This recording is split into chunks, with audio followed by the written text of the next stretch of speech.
And you said that you saw a situation where a minor came into the clinic with an adult partner, and there are laws that require Planned Parenthood clinics to report that because it's statutory rape under the law, correct? Correct. So the law says that a minor has to be reported with 72 hours of contact with the patient.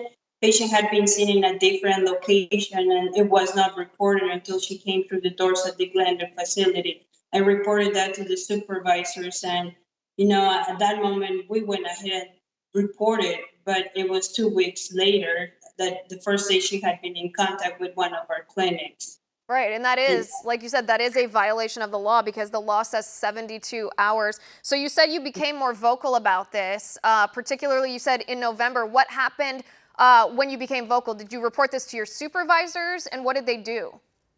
So in September of 2017, I started being more vocal about it. I have spoken to a supervisor and said, you know what, he's doing this and this, and we have to do something about it. And she was, what do you want me to do about it? What can I do about it? And I said, well, you should contact the Federation, the Planned Parenthood Federation of America.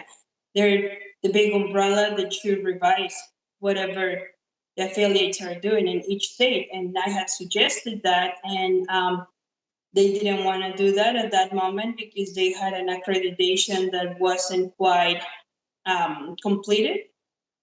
So I was told, don't worry about it, just do your job, don't worry about it, don't worry about it. Basically it was like, just let it go. Right, and then you say at some point you were threatened with termination. They threatened to fire you because you would not just let it go?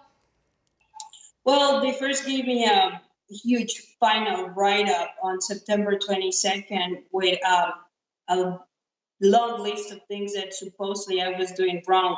And I dispute that and said I would like to prove that all these are lies. And they rescheduled me for another meeting. When I showed up for that other meeting, I had been gone from my office because we closed down the Northeast Phoenix facility. And when I came back, it was we found narcotics in your desk. So it's your office, it's your desk. You put them there. And I said, no, I didn't. And I was blamed about narcotics being unlocked on my desk. And do you believe that I don't know whether it's your supervisor or somebody who was aware of your allegations planted those narcotics on your desk? Well, I believe that they tried to blame me for them. And I know I didn't put them there. And I knew that they were firing me to set an example for the rest of the staff not to speak out.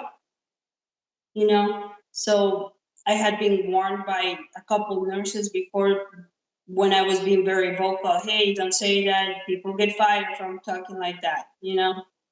So Um, for following the law and reporting on negligence, fired